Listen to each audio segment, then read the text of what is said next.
Hello student, मेरा नाम है कन्हैया और आप देख रहे हैं physics 369 the key to concepts.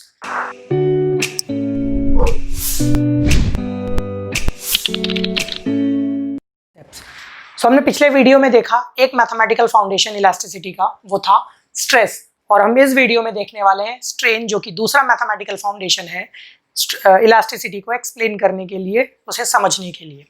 Stress की तरह स्ट्रेन के भी कई वेराइटीज़ हैं, बिल्कुल उसी मैनर में।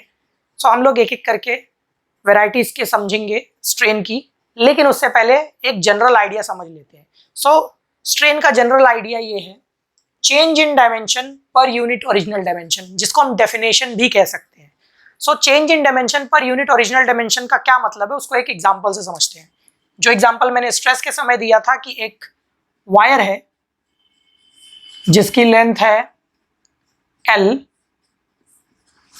उस वायर को हम बाहर खींच रहे हैं, तो खींचने से उस वायर की लेंथ थोड़ी सी इंक्रीज हो जाएगी, बिकॉज वो थोड़ा सा खींच जाएगा, और थोड़ा सा खींचने की वजह से उसके लेंथ में इंक्रीज जो है, सपोज वो थोड़ी सी इंक्रीज जो है उसके लेंथ में, वो है स्मॉल l, इसको मैं कह सकता हूं ये एक्स्ट्रा इंक्रीज है। This part is stretched out, और ये जो पर्टिकुलर सेक्शन है जो इस पर्टिकुलर लाइन से बाहर जा रही है, ओरिजिनल लेंथ के मुकाबले थोड़ा सा इंक्रीज हो गया है, इस पर्टिकुलर इंक्रीज को हम लोग कह रहे हैं स्मॉल l। हम लोग देख रहे हैं कि ओरिजिनली डायमेंशन जो था, या लेंथ, इस केस में लेंथ है वो L था, लेकिन अब इंक्रीज होके L plus small l, capital L तो है वो length, plus small l increase हो गया है। ये न्यू लेंथ है, ओल्ड लेंथ थी L, ये है ओल्ड और ये है न्यू लेंथ आफ्टर स्ट्रेस, मतलब हमने जब उसको खींचा, स्ट्रेस जनरेट किया, तो वो खींचकर इससे उसमें कन्वर्ट हो गया। बाय डेफिनेशन स्ट्रेन को हमने जिस तरीके से डिफाइन किया है वो है change in dimension per unit original dimension. तो चेंज इन डायमेंशन है L और ओरिजिनल डायमेंशन है कैपिटल L, इसके रेशो को हम लोग कहते हैं स्ट्रेन। कितना लेंथ बढ़ गया डिवाइड बाय कितना लेंथ था ओरिजिनली, वो हमारा स्ट्रेन है, और इस स्ट्रेन को हम लीनियर या लॉन्जिट्यूडनल कैटेगरी में डालेंगे, क्योंकि जैसा हमने स्ट्रेस में कहा था सिर्फ लेंथ में चेंजेस हो रही है और ये लीनियर है, इस वजह से इसको हम लोग लीनियर में काउंट करेंगे। लेकिन टेंसाइल और कंप्रेसिव, इसके भी दो पार्ट हैं। यहाँ पर हम खींच रहे हैं इसलिए इसे हमें टेंसाइल स्ट्रेन कहेंगे। हमने वो एडवर्टाइज देखी होगी, कुछ अलग अलग स्टील केबल्स और वायर्स की आती है कि हाई टेंसाइल स्ट्रेंथ करके वो प्रोजेक्ट करते हैं एडवर्टाइजमेंट में। एक्चुअली उनका मतलब यही होता है कि खींचने पे आसानी से खींचेगा। हाई टेंसाइल स्ट्रेंथ का मतलब है खींचोगे तो खींचेगा पर टूटेगा नहीं, ठीक है। बट कुछ चीज़ों में वो एक अच्छी बात नहीं होती, खींचना भी। स्ट्रेन हमेशा अच्छा नहीं होता। रबर के बारे में बात करें, रबर का जो स्ट्रेन होता है वो बहुत ज़्यादा होता है, क्योंकि उसके चेंज इन लेंथ जो होगी वो बहुत ज़्यादा होगी compare to original. Rubber 1-1.5 centimetre 2 centimetre लो खींच के उसको 4 सेंटीमीटर का भी बना सकते हो। चेंज बहुत ज़्यादा है कंपेयर टू ओरिजिनल। बट वहीं मैं तुमको कहूँ कि एक स्टील का वायर है और उसको खींचो, शायद 1 मीटर के वायर को खींचोगे तो शायद 1.1 मीटर का बना लो उसको, 10 सेंटीमीटर भी खींचना भी बहुत बड़ी बात होगी। स्ट्रेन चेंज इन लेंथ पर ओरिजिनल लेंथ है। ये टेंसाइल है। कंप्रेसिव में जब इसको हम लोग अंदर की तरफ दबाएंगे तो इसकी जो लेंथ होगी वो छोटी हो जाएगी पहले के कंपैरिजन में, जितनी होनी चाहिए उससे भी कम। तो यहाँ पर कम हो गया है, ये डिक्रीज कहलाएगा। ये छोटा सा जो चेंज है, पहले ओरिजिनली कैपिटल L था, उसको हम लोग डिक्रीज के नाम से दे सकते हैं, जिसको मैं स्मॉल l कह रहा हूँ। अब यहाँ पर डिक्रीज हो रहा है। ओल्ड लेंथ थी कैपिटल L, अब न्यू लेंथ है capital L minus small l, क्योंकि इतना छोटा हो गया है। उस केस में जो स्ट्रेन होगा वो चेंज इन लेंथ, तो चेंज इन लेंथ जो है माइनस L है, क्योंकि हमने न्यू माइनस ओल्ड करते हैं, तो न्यू छोटा है और ओल्ड बड़ा था, इसलिए वैल्यू नेगेटिव आती है। स्ट्रेन नेगेटिव होगा और वो कंप्रेसिव कहलाएगा। पहला वाला जो केस था जिसमें हम खींच रहे थे उसको, वो टेंसाइल था, यहाँ हम इसे दबा रहे हैं इसलिए ये कंप्रेसिव स्ट्रेन है। तो ये हो गया तुम्हारा लॉन्जिट्यूडनल या लीनियर स्ट्रेन। अब बात आती है वॉल्यूमेट्रिक स्ट्रेन की। तो वॉल्यूमेट्रिक स्ट्रेन अगेन वही एग्जांपल जो हमने स्ट्रेस में लिया था। स्ट्रेस में हमने कहा था कि एक बाल्टी में पानी है, एक बकेट के अंदर वाटर है, उस वाटर में एक बबल है और अंदर से बाहर की तरफ प्रेशर लग रहा है। सो इसका वॉल्यूम चेंज होगा, या फिर बाहर से अंदर लग रहा होगा तो भी वॉल्यूम चेंज होगा, लेकिन वॉल्यूम इनिशियली इसका v है। सपोज एक्सपांड होने से पहले इसका वॉल्यूम v था, लेकिन एक्सपांशन होने के बाद v प्लस dv हो गया। मतलब ये जो dv छोटा सा अमाउंट है इतना इंक्रीज हो गया है। ये बुक में हम dv के तौर पे इसको लिखते हैं, dv डेरिवेटिव को रिफर करता है, which is very small change in volume. So same चीज हम लेंथ में dl लिख सकते हैं, बट नो मैटर व्हाट, कई बार चेंजेस बड़े भी होते हैं। सो change in volume is known as dv and original volume was v. So हमारे definition के हिसाब से change in dimension per unit original dimension, so change in dimension dv है और original dimension v था, इन दोनों का रेशो होगा और इसको मैं कह पाऊंगा स्ट्रेन वॉल्यूमेट्रिक का। तो इसको मैं कहूंगा वॉल्यूमेट्रिक स्ट्रेन।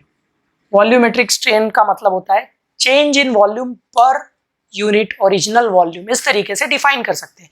बस इतना याद रखना है, क्या लॉन्जिट्यूडिनल में हम लेंथ चेंज कर रहे थे तो होगा change in length per unit original length. Volumetric के अंदर change in volume per unit original volume, क्योंकि डायमेंशन रिप्लेस की जा सकती है लेंथ वॉल्यूम वगैरह से।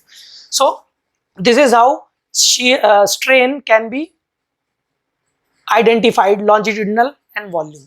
उसके अलावा शेयर और लेटरल है। हम लेटरल पहले समझ लेते हैं, बाद में शेयर समझेंगे, बिकॉज शेयर सेम उसी कैटेगरी में आता है जिस कैटेगरी में बाकी चीज़ें उतनी सही से फिट नहीं बैठती या सेम नहीं लगती। सो लेटरल स्ट्रेन क्या होता है? लेटरल स्ट्रेन, जिसको मैंने ब्रैकेट में परपेंडिकुलर भी लिख रखा है, परपेंडिकुलर इसलिए लिख रखा है क्योंकि अगर तुमने कभी नोटिस किया होगा, जब हम रबर को खींचते हैं, रबर खींचने के साथ लंबा तो होता है लेकिन साथ ही साथ पतला भी हो जाता है। ऑब्जेक्ट को जब बाहर खींचोगे या दबाओगे, सो होता यह है कि खींचने पे वो पतला होता जाता है और दबने पे मोटा होता जाता है। सो जब इसको नहीं खींचोगे तब वो इस शेप में है, खींच दोगे तो ये थोड़ा लंबा हो जाएगा लेकिन पहले से पतला हो जाएगा।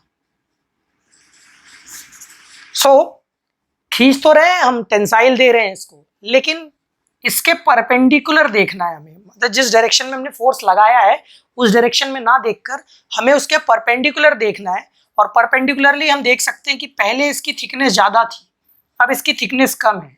मतलब मान सकते हैं पहले इसकी थिकनेस रही होगी W, विड्थ कह सकता हूं मैं, और अब इसकी नई थिकनेस है W माइनस DW। ये DW क्या है? ये चेंज इन थिकनेस है, मतलब DW एक्चुअली कम हो गया है वो।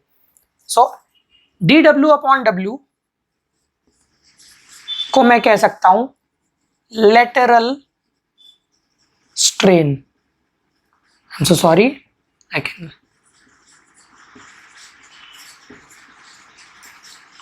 लेटरल स्ट्रेन इस तरीके से डिफाइन होता है कि जिस डायरेक्शन में हमने स्ट्रेस जनरेट किया है उसके परपेंडिकुलरली स्ट्रेन कितना है।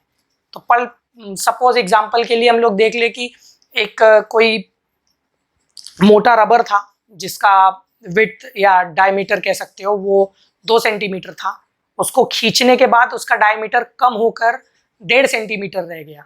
तो हम लोग कह सकते हैं कि आधे सेंटीमीटर का विड्थ कम हो गया है। तो आधा centimetre divide by original 0.5 centimetre कम हो गया है, ओरिजिनली वो था 2 सेंटीमीटर का। सो ये हो जाएगा उसका लेटरल स्ट्रेन। और ये जनरेशन उसको दबाने से नहीं हुआ है, उसके परपेंडिकुलरली खींचने से हुआ है। इसलिए वर्ड लेटरल, जो कि परपेंडिकुलर मीन भी करता है, ये इस्तेमाल किया जाता है। ये भी एक स्ट्रेन है, ठीक है। अब आते हैं हम शेयरिंग स्ट्रेन पे। शेयरिंग स्ट्रेन जो है वो बहुत ही उसी एग्जाम्पल के ऊपर फिट होता है जिस एग्जाम्पल पे शेयरिंग स्ट्रेस होता था। यहाँ पर भी हमें टेंजेंशियल फोर्स ही लगाना है क्योंकि शेयरिंग का मतलब ही होता है टेंजेंशियल। लेकिन यहाँ पर किस तरीके से हम उसको देखते हैं वो समझना है और इसका डेफिनेशन भी थोड़ा डिफरेंट है। सो ये कोई ऑब्जेक्ट, जैसा कि पिछले एग्जाम्पल में हमने पिछली वीडियो में देखा था स्ट्रेस के लिए, और इस पे जब हम फोर्स लगाते हैं किसी एक पर्टिकुलर डायरेक्शन में,